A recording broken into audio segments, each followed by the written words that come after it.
கள்ளக்குறிச்சி கள்ளச்சாராய மரணம் தொடர்பாக சிபிஐ விசாரணையை எதிர்த்து திமுக அரசு மேல்முறையீடு செய்தது ஏன் என்றும் திமுக அரசுக்கு அச்சம் ஏன் என்றும் அதிமுக தரப்பில் கேள்வி எழுப்பப்பட்டிருக்கிறது. விவரங்களோடு இணைக்கிறார் எமது செய்தியாளர் ராஜேஷ். முழு விவரங்களை வழங்கலாம்.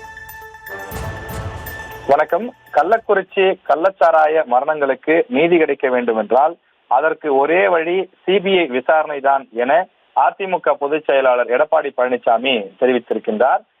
தொடர்ச்சியாக உயர்நீதிமன்றத்தில் அதற்காக வழக்கு தொடர்ந்ததாகவும் அவர்கள் குறிப்பிட்டிருக்கிறார்கள்.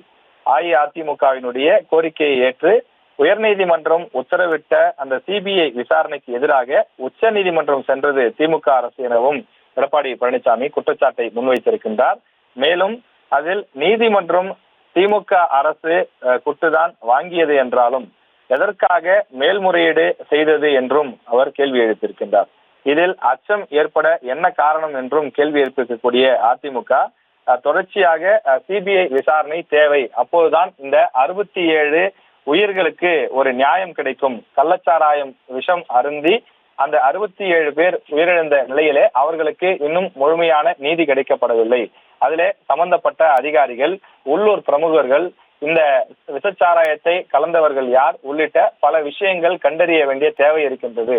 அதனை உள்ளூர் காவலர்கள் விசாரிப்பதை விட சிபிஐ அதிகாரிகள் விசாரிப்பதுதான் சரியாக இருக்கும் என்பது அதிமுகவினுடைய வாதமாக இருக்கின்றது. எனவே அதற்கு தொடர்ச்சியாக அதிமுக குரல் கொடுக்கும் என்றும் அவர்கள் தெரிவித்திருக்கிறார்கள்.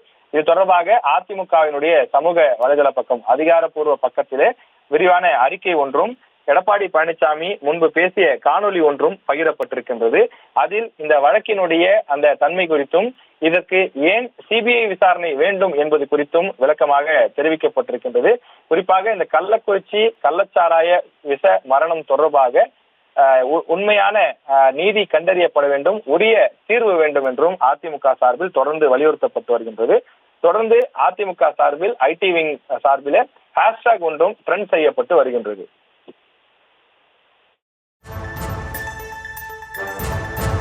விவரங்களுக்கு நன்றி ராஜேஷ்.